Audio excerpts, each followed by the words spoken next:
세상 사람들은 태초에 하나님이 천지를 창조하시니라나 하나님이 이르시되 빛이 있으라 하시니 빛이 있었고와 같은 말씀을 들으면 무시하면서 웃어 넘기죠. 창조론과 진화론의 해묵은 논쟁들을 떠올리면서 창조를 대수롭지 않게 여기는 것입니다. 여러분, 창조가 무엇입니까? 우리가 첫째 주일 또 지난주 우리 창조에 대해서 살펴봤죠. 창조란 무엇입니까? 눈에 보이는 모든 것이 보이지 않는 존재로부터 비롯되었다라는 사실의 표현이라고 할 수 있는 것이죠. 그래서 창조라고 하는 것은 예수 믿는 사람들에게 있어서 믿음의 출발점인 것입니다. 만물의 근원이 보이지 않는 하나님께 있다라는 사실들을 받아들이지 못하게 되면, 즉 창조에 대한 믿음이 없으면 우리가 가지고 있는 신앙은 헛된 것이 되고 마는 것이죠.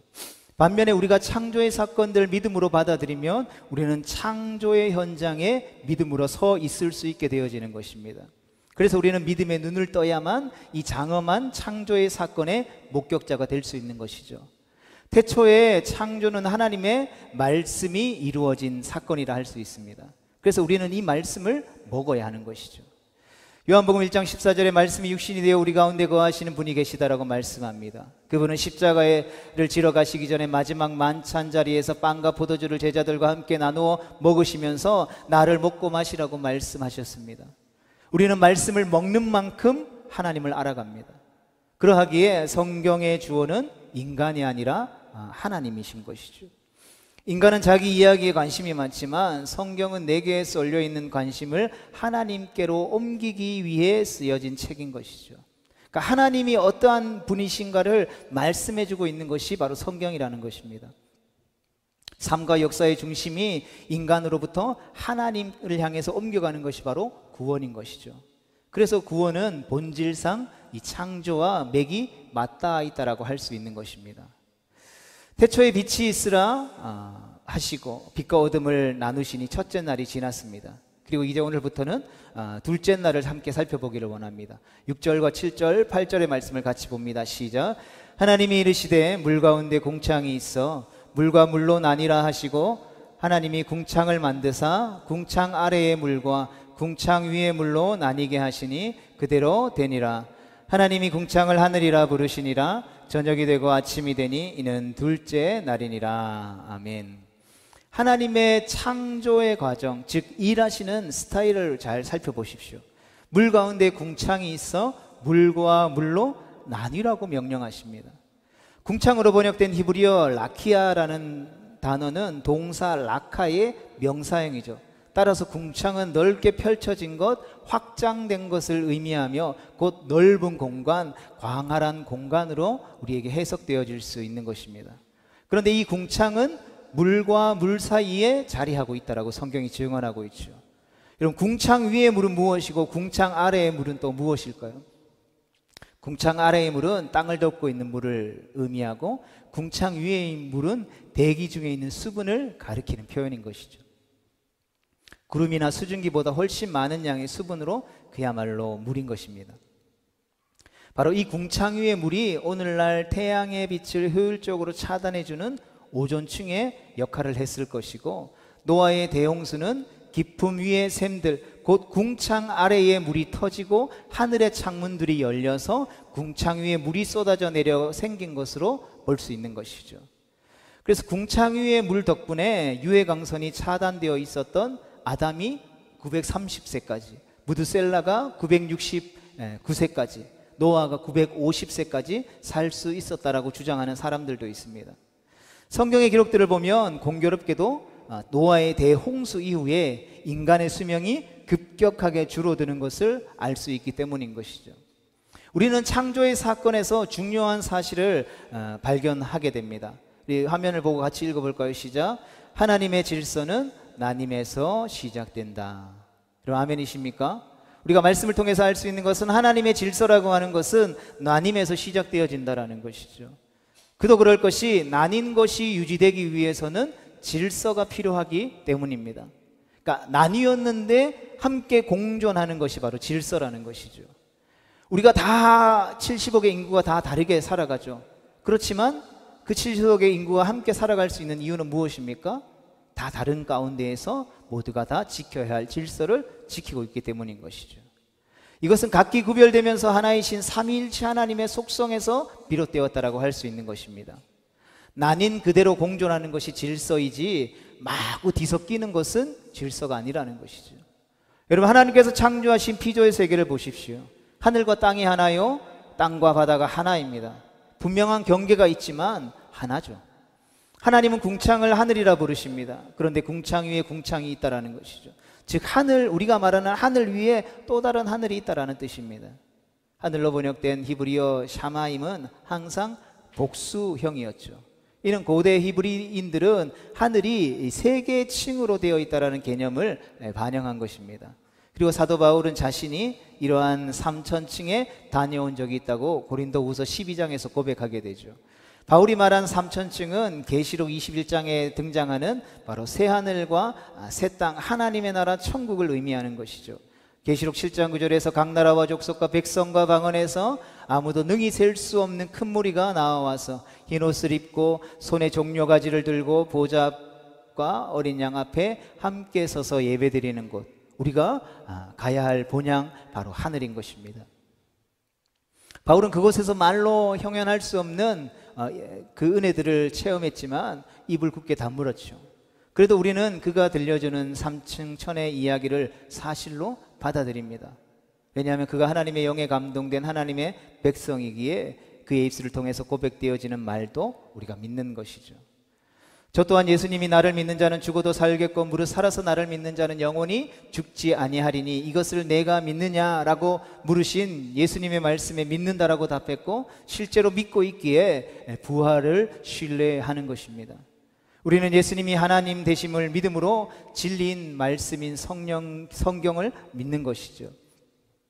그분이 하나님이 아니라면 한마디도 우리가 믿을 필요가 없다라는 것입니다.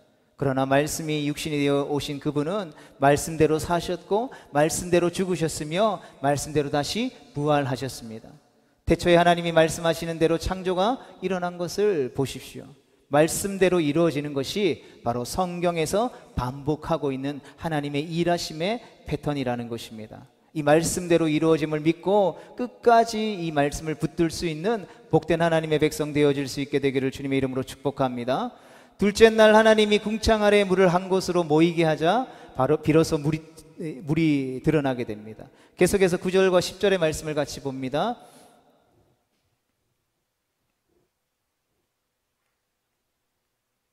읽겠습니다. 시작. 하나님이 이르시되 천하의 물이 한 곳으로 모이고 묻이 드러나라 하시니 그대로 되니라. 하나님이 묻을 땅이라 부르시고 모인 물을 바다라 부르시니 하나님이 보시기에 좋았더라. 아멘.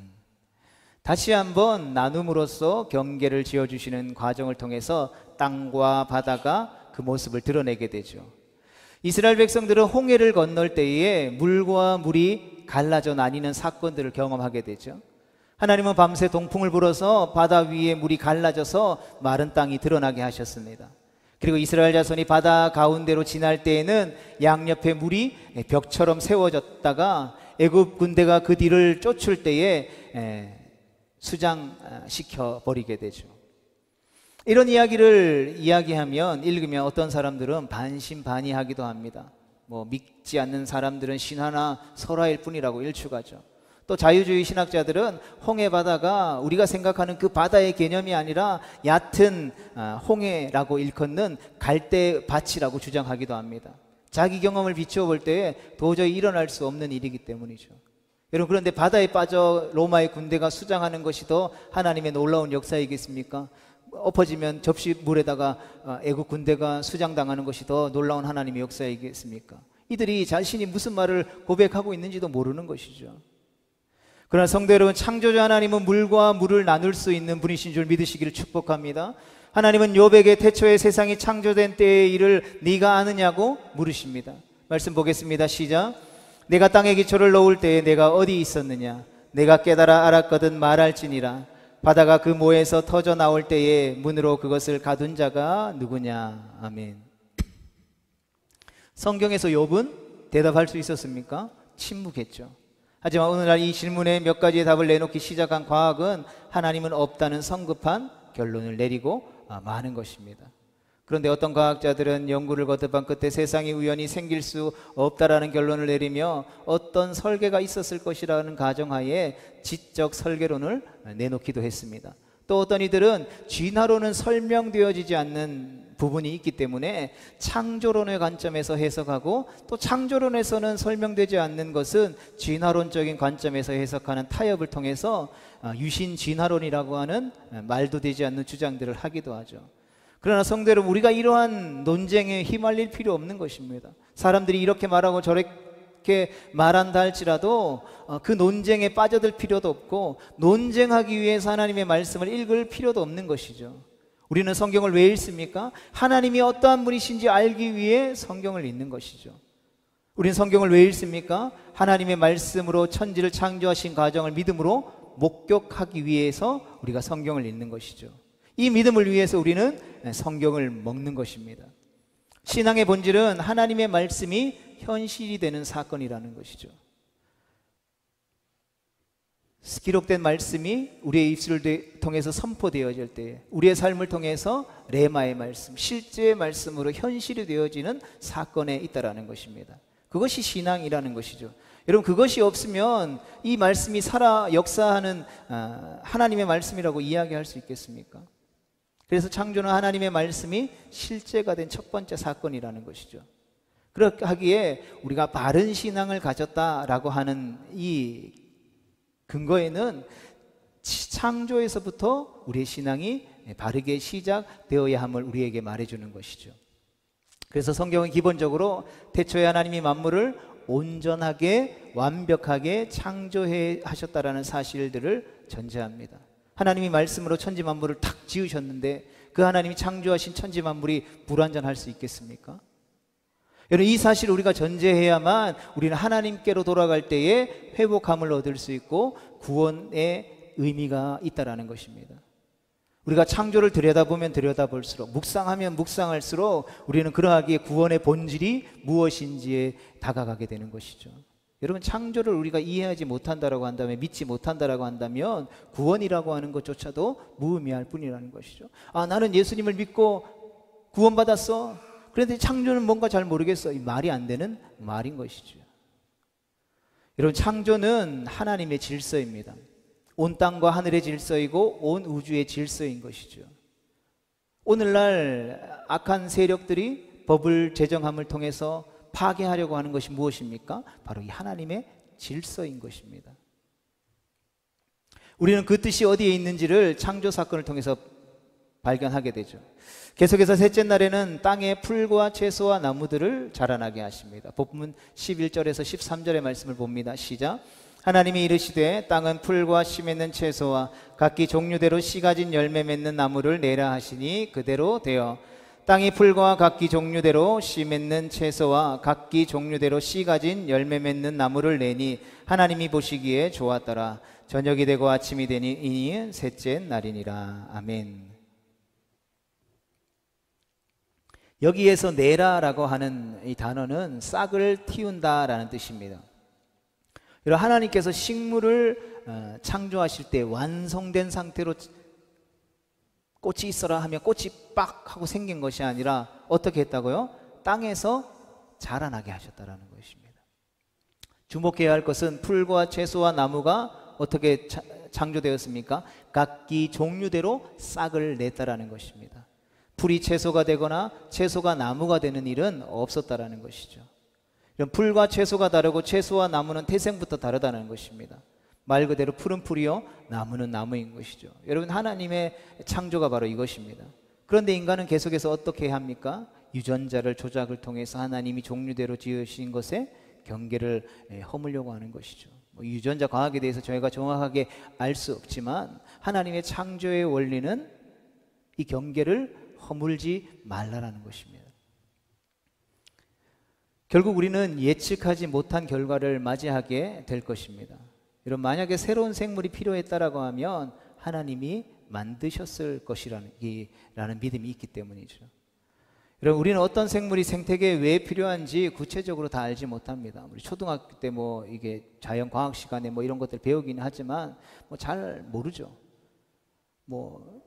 이제는 좀 추워졌으니까 모기가 다 들어갔는데 막 교회 주변에 막 모기들이 막 득실득실대고 뭐 때를 잡아도 잘 안 죽고 이러면은 모기 없어졌으면 좋겠다라는 생각을 할 때가 많죠. 하나님 좀 모기 좀 없애주세요 막 이야기하지만, 여러분, 모기라는 게 우리가 생각할 때는 우리를 괴롭히고 불필요한 존재인 것 같지만, 이런 모기를 잡아 먹어야만 생존하는 곤충이 있죠. 잠자리.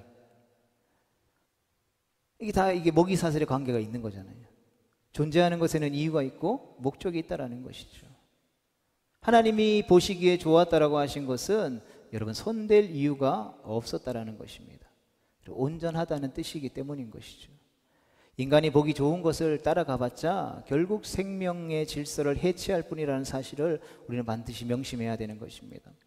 이제 계속해서 넷째 날을 함께 살펴보겠습니다. 14절부터 19절까지의 말씀입니다. 같이 봅니다. 시작. 하나님이 이르시되 하늘의 궁창에 광명체들이 있어 낮과 밤을 나뉘게 하고 그것들로 징조와 계절과 날과 해를 이루게 하라. 또 광명체들이 하늘의 궁창에 있어 땅을 비추라 하시니 그대로 되니라. 하나님이 두 큰 광명체를 만드사 큰 광명체로 낮을 주관하게 하시고 작은 광명체로 밤을 주관하게 하시며 또 별들을 만드시고 하나님이 그것들을 하늘의 궁창에 두어 땅을 비추게 하시며 낮과 밤을 주관하게 하시고 빛과 어둠을 나뉘게 하시니 하나님이 보시기에 좋았더라. 저녁이 되고 아침이 되니 이는 넷째 날이니라. 아멘. 이제 하늘과 바다와 땅이 만들어졌습니다. 시간과 공간의 틀이 마련되었습니다. 그렇다면 하나님은 무엇으로 이 공간을 채우시는 것입니까? 하나님은 하늘의 광명체들을 달아서 낮과 밤을 나누십니다. 그리고 이것으로 징조와 계절과 날과 해를 나타내는 표로 삼으셨다라는 것이죠. 두 광명체는 해와 달을 가리킵니다. 또 수많은 별들을 만들고 낮과 밤을 주관하게 하십니다. 낮은 낮의 아름다움이 있고 밤은 밤의 아름다움이 있는 것입니다. 제가 청년회 때에 이제 교회 청년들이랑 같이 이 중국의 은남성의 리장이라는 도시에 이렇게 여행을 갔습니다. 우리 사모님도 그때 같이 갔었는데, 그때 도시에 도착해서 이 호도엽이라고 하는 이제 트레킹 코스, 이 산을 다녀온 적이 있습니다. 그러니까 3,000m 정도 이상이 되는 이제 뭐 산이 이렇게 있고 이렇게 있는데, 호도엽이라고 해서 호랑이가 옛날에 이제 뛰어넘을 수 있을 만큼 이제 협곡이 가깝다라고 해서 이제 붙여진 호도엽인데요. 근데 막 엄청 막 높이 올라가면 숨이 차잖아요. 막 이렇게 해서 하루에 다 못 가니까 이제 뭐 3,000m 이상 되는 이 산장에 하루를 묵었던 적이 있습니다. 그래서 막 열심히 올라가가지고 저녁을 먹고 이제 뭐 쉬면서 이제 뭐 이런저런 이야기하다가, 뭐 거기는 화장실이 실내에 있지 않고 옛날 이제 푸세식 화장실처럼 밖에 있는데 탁 나갔더니 누가 확 소리를 지르는 거여서 왜 하고 나가봤더니 그 3,000m 그 주변에 뭐 공장도 없고 뭐 불빛도 하나 없으니까 그냥 가까이 이게 하늘의 별이 막 한국에서는 좀 보기 힘든 그 막 이 하늘이 펼쳐지는 모습을 통해서 밤하늘의 별이 쏟아진다라는 표현이 바로 이런 것이구나 감탄했던 적이 있습니다. 시편 8편 1절 4절에 이런 말씀이 있습니다. 같이 읽어볼까요? 시작. 여호와 우리 주여, 주의 이름이 온 땅에 어찌 그리 아름다운지요. 주의 영광이 하늘을 덮었나이다. 주의 대적으로 말미암아 어린아이들과 젖먹이들의 입으로 권능을 세우시며 이는 원수들과 보복자들을 잠잠하게 하려 하심이니이다. 주의 손가락으로 만드신 주의 하늘과 주께서 베풀어 두신 달과 별들을 내가 보오니 사람이 무엇이기에 주께서 그를 생각하시며 인자가 무엇이기에 주께서 그를 돌보시나이까. 아멘. 여러분, 우리가 무엇이기에 주님이 우리를 생각하시며 돌보시겠습니까? 우리가 무엇이기에 이 아름다운 세상을 하나님이 보게 하시는 것입니까? 여러분, 이 감격을 알면 여러분 인생에 있어서 무슨 불만이 있을 수 있겠습니까? 여러분, 하나님이 창조하신 창조의 세계를 보고 감동하는 사람과 모든 우리의 삶에 일어나는 것은 다 우연에 지나지 않는다라고 생각하는 사람은 그 삶이 얼마나 차이가 있겠습니까? 또 하나님께서 나의 삶을 돌아보시고 함께 하신다라는 믿음이 있는 사람과 자신에는 무한한 시공간이 마치 고아처럼 버려진 존재일 뿐이다라고 믿는 사람의 삶이 여러분 얼마나 다르겠습니까? 여러분, 하나님이 지으신 이 세상의 질서를 인정하고 창조주 하나님의 주권을 인정하면 여러분 우리가 삶에서 겪게 되는 문제는 거의 대부분 해결되어질 것입니다.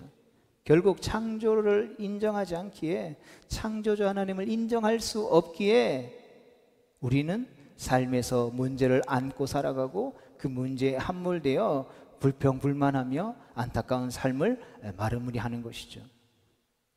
그래서 성도 여러분, 하나님의 창조를 믿는다라는 것은 우리의 생각, 가치관, 관점의 뿌리가 완전히 바뀐다라는 것을 의미하는 것이죠.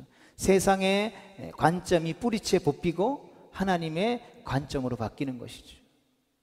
그럼 뭔가 밭에 뭘 심어야 되는데 뭐가 다 심겨져 있어서 빼곡하게 있는 상태에서 또 다른 씨를 뿌리는 어리석은 사람이 어디 있겠습니까? 새로운 씨를 뿌리기 위해서는 어떻게 해야 됩니까? 기존에 있던 채소들을, 식물들을 다 뽑고 그 밭을 다 갈아엎고 새롭게 뿌려져야 할 때 씨앗에 알맞는 땅으로 다 준비된 다음에 그 씨를 뿌려야 되는 것이죠. 마찬가지로 우리가 예수님을 믿고 창조주 하나님을 믿는다라는 것은 우리가 세상에서 그동안 익숙해져 왔던 진화론적인 그 세상의 관점을 뿌리채 뽑아 던져버리고 창조주 하나님의 성경적인 관점으로 바뀌는 것을 말하는 것이죠. 거기서부터 우리의 모든 관계가 시작되어지는 것입니다. 다른 사람들과의 관계도 새롭게 정립되어진 성경적인 세계관에 의해서 창조주 하나님을 신뢰하고 믿는 믿음 안에서 형성되어지는 것이고, 만물을 대하는 관계에도 온 우주가 관계가 새롭게 형성되어지는 것입니다. 계속해서 본문 20절과 21절의 말씀을 보겠습니다. 시작. 하나님이 이르시되 물들은 생물을 번성하게 하라. 땅 위 하늘의 궁창에는 새가 나르라 하시고, 하나님이 그 은바다 짐승들과 물에서 번성하여 움직이는 모든 생물을 그 종류대로 날개 있는 모든 새를 그 종류대로 창조하시니 하나님이 보시기에 좋았더라. 아멘. 하나님이 명령하시죠. 생물들을 번성하게 하라. 여러분, 물에게 명령하신 그 하나님의 명령을 보십시오. 이런 물이 없으면 생명이 있을 수 없습니다. 하늘에 새가 날기 시작하고 바다에는 큰 바다 짐승과 물고기들이 살기 시작합니다. 이번에도 하나하나 그 종류대로 창조하십니다. 여러분, 그 종류가 얼마나 많은지 모릅니다. 아직도 발견되지 않는 종들이 얼마나 많습니까? 하늘과 바다에 생물이 가득하게 되면서부터 혼돈과 공허와 흑암은 자리를 잃어버리고 말게 되는 것이죠. 바로 생명이 하나님의 질서를 만들고 유지한다라는 사실들을 우리는 주목해야 하는 것입니다. 여러분, 생물이 번성해도 무질서가 없습니다. 그런데 인간이 자기의 생각대로 생명에 손을 대면 될수록 무질서와 혼란은 가중될 뿐인 것이죠. 이것이 창조를 통하여서 하나님이 우리 가운데 가르쳐주고 계시는 이 땅의 섭리인 것이죠. 계속해서 22절과 23절의 말씀을 보겠습니다. 시작. 하나님이 그들에게 복을 주시며 이르시되 생육하고 번성하여 여러 바닷물에 충만하라. 새들도 땅에 번성하라 하시니라. 저녁이 되고 아침이 되니 이는 다섯째 날이니라. 아멘. 여러분, 하나님이 피조물들에게 뭘 주십니까? 복을 주시다라는 것이죠. 가장 큰 복은 무엇입니까? 바로 생명이라는 것입니다. 생명 있는 모든 피조물은 생육하고 번성하여 땅과 바다와 하늘에 충만하라고 말씀하시는 것이죠. 그러하게 피조물에게 있어서 생육과 번성을 방해하는 것은 곧 모든 피조물의 생명과 복을 허락하신 하나님을 모독하는 일이라는 것입니다. 성도 여러분, 창조란 궁극적으로 하나님의 존재를 인정하게 하는 일입니다. 그리고 모든 시작점은 내가 아니라 하나님이 되어야 한다라는 사실을 받아들이는 겸손한 태도인 것이죠. 그래서 창조라고 하는 것은 단순히 옛날 이야기가 아니라 성경에 기록된 첫 장에 기록된 이야기가 아니라 하나님을 향한 첫걸음의 예배라고 할 수 있는 것이죠. 여러분, 예배는 선순환을 일으킵니다. 우리는 예배를 통해서 살아계신 하나님을 예배함으로 통해서 창조의 경외감을, 하나님을 향한 경외감을 회복하게 되죠. 하나님을 향한 관계가 회복되어지는 것입니다. 그리고 모든 어그러졌던 것들이 제자리를 찾는 질서가 회복되어지는 것이죠. 그래서 예배가 중요한 것이죠. 그래서 예수님은 먼저 그의 나라와 의를 구하는 이 예배가 무엇보다도 중요하다라고 말씀하고 있는 것입니다. 본문 24절과 25절의 말씀을 마지막으로 보겠습니다. 시작. 하나님이 이르시되 땅은 생물을 그 종류대로 내되 가축과 기는 것과 땅의 짐승을 종류대로 내라 하시니 그대로 되니라.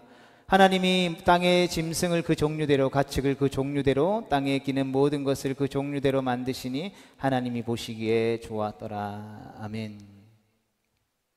성도 여러분, 창조의 기사에서 어떤 단어들이 반복되어지는지 보고 계십니까?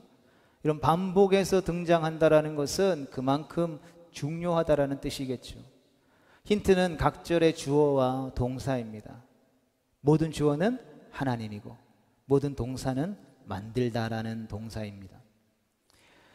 성경은 시종일관 누구에 대해서 이야기하고 있습니까? 하나님에 대해서 이야기하고 있죠. 하나님이 말씀하시고 말씀하신 대로 이루어지는 것이 바로 창조의 과정인 것입니다. 그리고 하나님의 말씀은 반드시 이루어진다라는 사실에서 우리는 절망뿐인 인생 가운데에 구원의 빛을 발견하게 되는 것이죠. 또 모든 종류대로라는 말도 반복해서 등장합니다. 여러분, 진화론을 주장하는 사람들은 적자 생존을 이야기하죠. 근데 그 초점이 잘못되었습니다. 여러분, 적자라고 하는 것은 적격자를 뜻하죠. 환경에 적합하다라는 뜻입니다. 그러나 하나님은 생명에 적합한 환경을 만드셨지 환경에 적합한 종을 창조하신 게 아니라는 것이죠. 하나님의 피조물들은 그러하기에 진화할 필요가 없는 것입니다. 성경은 하나님께서 창조하실 때마다 그 결과물을 보고 뭐라고 말합니까? 부족하네? 너는 진화해 라고 말씀하지 않으셨다라는 것이죠. 너는 뭔가 조금 더 보완해야 될 것 같아. 시간 100년, 1000년 줄 테니까 좀 진화해. 이렇게 말씀하지 않으셨죠. 성경은 하나님이 창조하신 창조물의 결과를 보고 뭐라고 말씀하셨습니까? 보시기에 좋았다라고 말씀하셨다라고 기록하고 있는 것이죠. 더 이상 손댈 것이 없는 결정이고 그토록 완전한 창조이기에 하나님이 좋다라고 말씀하신 것입니다. 우리가 다음 시간에 살펴보겠지만 하나님이 인간인 우리를 볼 때도 좋다라고 말씀하셨죠. 그런데 그냥 좋다라고 말씀하신 게 아니라 심히 좋았다라고 말씀하셨습니다. 완벽한 존재, 그 이상을 넘으면 완전한 존재로 우리 한 사람 한 사람을 창조하셨다라는 것이죠. 여러분, 그런데 인간은 뱃속에 있는 태아가 부족하고 연약함을 가지고 있다고 그 생명을 스스로 포기하는 일들을 행하려고 한다는 것이죠. 하나님의 창조의 질서를 정면으로 대적하여 일어나는 일들이라는 것입니다. 성대로 하나님은 완전하십니다. 하나님이 하시는 일이나 지으신 피조세계도 마찬가지로 완전하다라는 사실을 믿으시기를 축복합니다. 그런데 누가 그 완전함을 깨트리고 세상을 혼란스럽게 만듭니까? 인간이죠. 죄로 인해 불완전한 인간이 혼란스럽게 만드는 것입니다. 인간은 하나님의 질서를 참지 못하고 자기 중심적인 질서를 만들려고 하는 것이죠. 즉 자기 보기에 좋은 대로 살려고 하는 것이 죄로 물든 인간의 본성이라는 것입니다. 자기 눈에 든 사람만 가까이 하고 들지 않는 사람들은 제거해 버리려고 하죠. 이런 자기 중심적인 태도가 이 사회를 병들게 하는 것입니다. 그러나 창조야말로 우리에게 있는 신앙의 출발점이며 우리의 인생의 출발점이라는 것을 기억하시기를 축복합니다. 그러게 하기에 우리가 창세기의 말씀을 우리가 읽는 것에서 그치지 말고 이해하는 것에서 그치지 말고 그 말씀을 먹고 잘 소화시켜서 그 말씀으로부터 주어지는 영양분을 공급받을 수 있게 되기를 축복합니다. 그리할 때 그 말씀이 우리 안에 능력이 되어서 역사하기 때문인 것입니다. 그리고 이것이 바로 부름받은 성도의 거룩한 삶이 되어지는 것이죠. 바라기는 바른 창조의 신앙을 통해서 주님의 뜻을 이 땅 가운데에 온전히 이루어가는 능력의 백성 다 되어질 수 있게 되기를 주님의 이름으로 축복합니다.